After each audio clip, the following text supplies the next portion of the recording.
Assalamualaikum warahmatullahi wabarakatuh.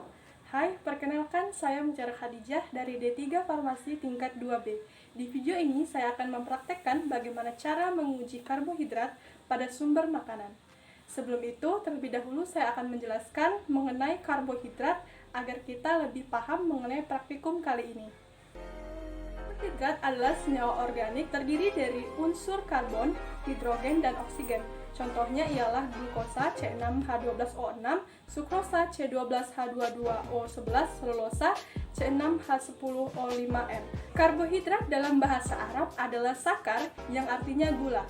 Karbohidrat juga dikenal sebagai senyawa polihidroksialdehid atau polihidroksiketon. Karbohidrat adalah zat organik utama yang terdapat dalam tumbuh-tumbuhan. 50%-75% dari jumlah bahan kering dalam bahan makanan ternak, amilum, pati, biji buah, madu lebah, dan akar tumbuhan.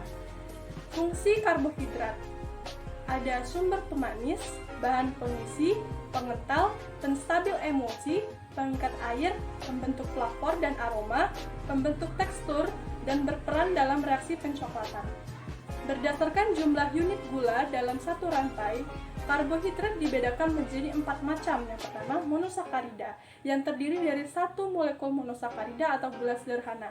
Contohnya glukosa, fruktosa, dan galaktosa. Yang kedua, disakarida, yang terdiri dari 2 molekul monosakarida atau gula sederhana. Contohnya laktosa, maltosa, dan sukrosa. Dan yang ketiga, ada oligosakarida yang terdiri dari 2-8 satuan monosakarida. Contohnya tetrasakarida dan trisakarida. Dan yang keempat, ada polisakarida yang terdiri dari lebih dari 8 molekul monosakarida. Contohnya amilum, pati, dalam gandum, dan tepung jagung. Selulosa, penyusun utama kapas dan bersifat serat pada tumbuhan.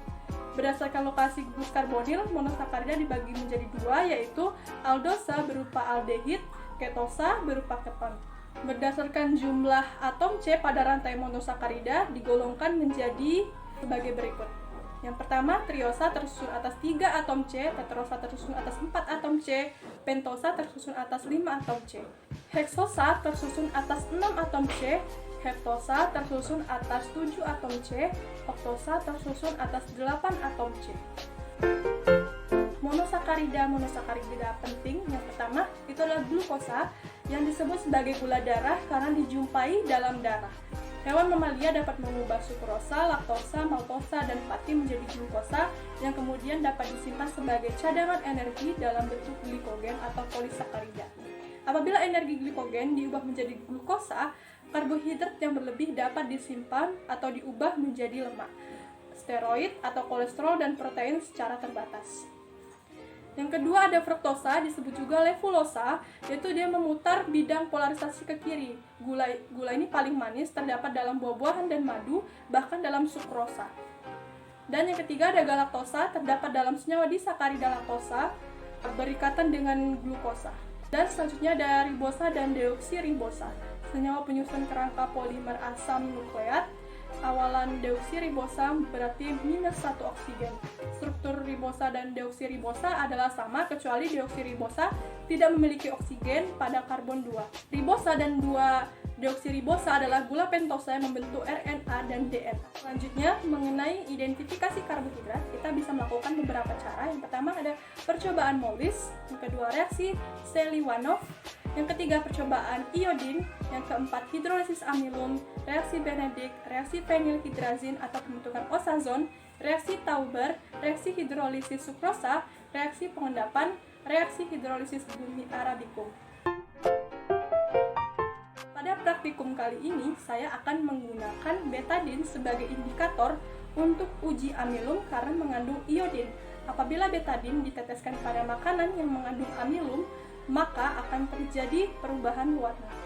Perubahan warna ini dikarenakan adanya reaksi amilum dengan iodin berupa senyawa kompleks amonium iodida yang menghasilkan warna biru kehitaman. Baiklah, di sini saya akan meneteskan semua bahan makanan dengan betadin.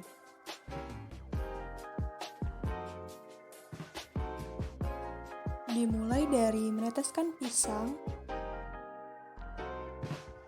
lalu tahu, mentega, kentang, tepung terigu, putih telur rebus, nasi putih, biskuit, apel, dan gula pasir. Setelah itu, kita tunggu beberapa saat untuk melihat perubahan warna pada setiap sampel makanan. Kita akan melihat perubahan warna yang terjadi pada setiap sampel.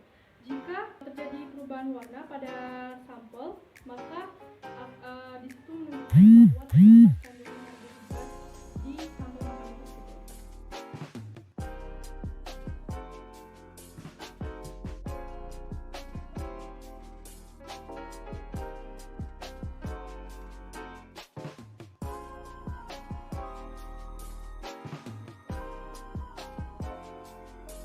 Terjadi perubahan warna pada sampel makanan pada nasi, biskuit, kentang, dan tepung terigu yang menandakan bahwa sampel tersebut mengandung karbohidrat, sedangkan pada sampel lainnya tidak terjadi perubahan warna. Nah, itulah tadi praktikum mengenai uji karbohidrat pada bahan makanan. Semoga bisa bermanfaat bagi kita semua. Baiklah, saya akhiri. Wabillahi taufiq wal hidayah. Wassalamualaikum warahmatullahi wabarakatuh.